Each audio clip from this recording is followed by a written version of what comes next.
네, 안녕하세요. 요거 분양계약 해제 관련해서 검토 도와드리고 있는 이준 변호사입니다. 오늘의 관련 내용은 이것도 자주 겪으시는 상황 중에 하나인데, 이 중도금 대출 안 나왔을 때 이것을 가지고 계약 해제가 가능한지 이 부분에 대해서 한번 검토를 해보고자 합니다.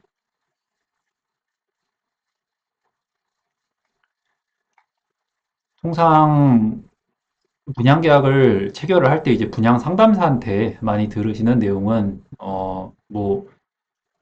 웬만하면 중도금 다 나온다. 예, 중도금 잘 실행 안 되는 경우 거의 없고, 그래서 걱정하지 마라. 라고 얘기를 듣고, 계약금 넣고, 이제 계약을 진행을 하시는데, 이렇게 하시고 나서, 결론적으로 중도금 대출이 거절이 되는 거죠. 뭐, 신용상의 이유든, 소득이 불안정하든, 이런 이유로 중도금 대출이 진행이 안 되시다 보면은, 당연히 계약을 하신 분 입장에서는, 어, 된다고 했는데 안 되니? 돈을 돌려받아야 되겠다라고 생각을 하시는데 그게 또 그렇게 생각하신 것처럼 진행이 잘 되지 않습니다. 상대방은 이런저런 뭐 안 되면은 나중에 전매를 해서 물건을 정리를 하면 되니 계약을 가져가라 라는 식으로 중도금을 또는 본인들이 대납을 해주겠다 등등의 이유로 이 중도금이 진행이 되지 않으신 분들한테도 어떻게든지 계약을 체결을 하려고 이제 진행을 많이 하는데요. 이 중도금 대출이 과연 진행이 되지 않았을 때 계약 해지 사유가 되는지에 관련해서 계약 취소가 된 사례들이 뭐 다소 있습니다. 음, 이 계약 해제가 됐던 사유들을 조금 정리를 해서 보면은 이 아래에서도 좀 더 자세하게 좀 이렇게 적어놨는데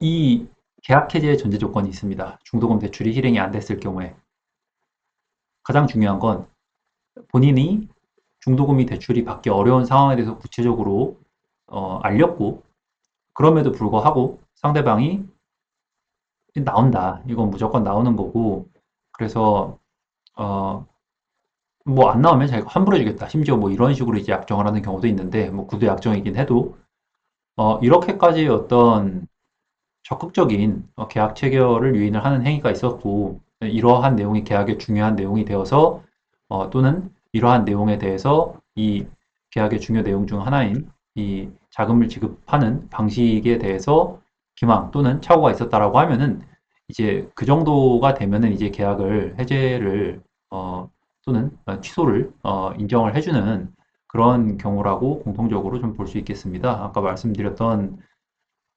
음, 이 원리가 24년 남부지방법원 판결에서도 아주 이 구체적인 이 설명으로 드러납니다.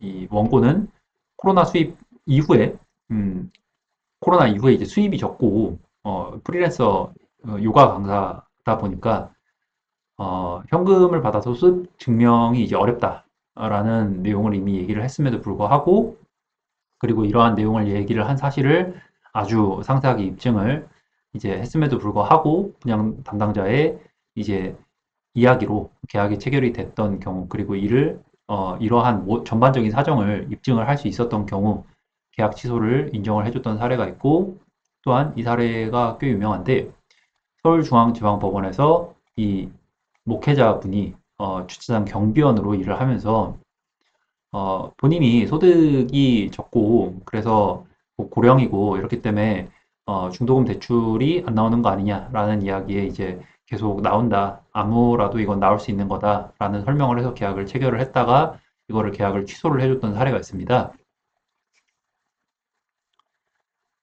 그래서 이러한 사례들이 있다라는 점을 반대로 생각을 해보면은 취소가 안 되는 사유는 통상적으로 이러한 본인이 중도금 대출을 받을 수 없는 사유가 있다라는 걸 아주 구체적으로 입증을 하지 못했던 그러니까 이러한 그 관련 내용의 설명이 있었다라는 사실을 구체적으로 입증을 하지 못했던 이런 경우에는 중도금 대출이 실행이 안 되더라도 그 사실만 가지고는 개인의 어떤 귀책 사유인 거지 계약을 취소를 시켜줄 어떤 중요한 내용에 대한 뭐 착오나 기망이 있었다라고 볼 수 없다라고 법원이 판단을 하는 경향이 있습니다.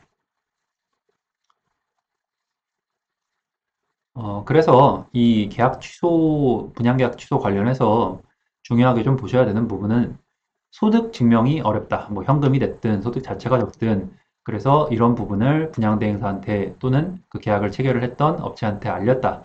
그리고 이러한 내용에도 불구하고 분양 담당자가 대출이 가능하다라고 굉장히 적극적으로 계약을 유인을 하고 그리고 이 중도금 대출이 이 계약을 체결을 함에 있어서 굉장히 중요한 어떤 이 지급 방식이 굉장히 계약 내용의 중요한 내용이었다라는 거를 이제 차례대로 입증을 해주시는 게 이 계약 취소가 성공을 할 수 있느냐 없느냐를 판가름을 하는 어떤 중요한 기준이라고 생각을 해주실 수 있겠습니다. 그래서 여느 때처럼 이 증거가 항상 제일 중요하고 그래서 당시에 이제 중도금 대출 관련해서 나누셨던 어떤 의사 표현들 그래서 뭐 녹취록, 문자 메시지, 카카오톡 등을 확인을 하셔가지고 어떤 자료가 남아 있는지 요거를 확인을 하시고 그래서 어, 이런 중도금 대출 거부 사유로 계약이 해제가 할 수 있을 정도의 일을 증거를 가지고 계신지 이런 부분에 대해서 한번 검토가 만약에 이 상황에 처해져 있다고 하시면은 필요하실 것으로 예상이 됩니다.